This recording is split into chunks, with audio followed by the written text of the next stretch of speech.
మరి నాలో మనసంతా ఎగిరిందే మేఘాలో మనసేదో ముసిరిందే మరి మేలో మహిమేదో దాగుందే చెలి నీలో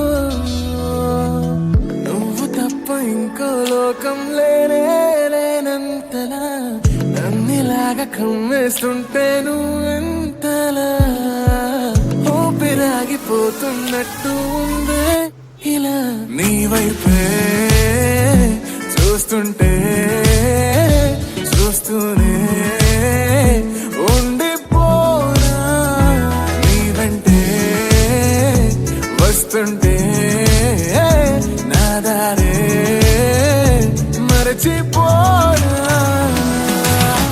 నీ కాటుక కళ్ళే చూస్తే కాదల్ కురిసే ఆకాశం మంచుల మీద కూర్చుంది మనసే. చూడండి బ్రెడ్ ఆమ్లెట్ వేసాను. తినాలనిపిస్తే చాలాసేపు ఆలోచించి వేసుకోవాలా వద్దా అన్నట్టు వేస్తే లాస్ట్కి ఇలా వచ్చింది బ్రెడ్ ఆమ్లెట్. ఇది తినాలా ఇప్పుడు పడేయాలా అర్థం అవ్వట్లేదు నాకు. మీరు కామెంట్స్లో చెప్పండి, తినాలా పడేసేయాలా. ఇష్టంతో చేసుకున్నా బ్రెడ్ ఆమ్లెట్. ఏం చేద్దాం, పడేయలేము కదా.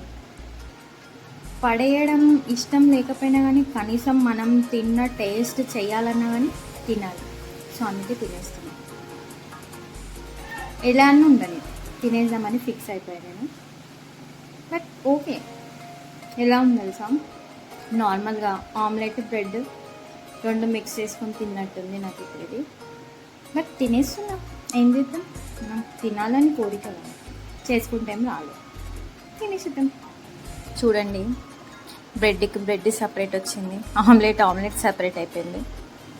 అంటే ఏం చేయలేం కదా, ఫస్ట్ టైం ట్రై కాబట్టి నెక్స్ట్ టైం అర్థమైంది ఎలా చేయాలి. సో అందుకే ఇలా పెట్టేసుకొని తినేసేయాలి. దీంట్లో బ్రెడ్ ఆమ్లెట్ తప్ప అన్నీ ఏమేమి వేసానో అవన్నీ మిగిలాయి. బ్రెడ్ ఆమ్లెట్ తినేసాను. ఏంటో వంటలు మీరైతే నాలాగా ట్రై చేయకండి ప్లీజ్. వచ్చిన వాళ్ళైతేనే ట్రై చేయండి. ఇప్పుడిప్పుడే వంట చేస్తున్న వాళ్ళైతే అసలే ట్రై చేయకండి. రోజు ఈ రెసిపీ, మళ్ళీ నెక్స్ట్ వీడియోలో ఇంకో రెసిపీ ట్రై చేద్దామా. Okay, bye.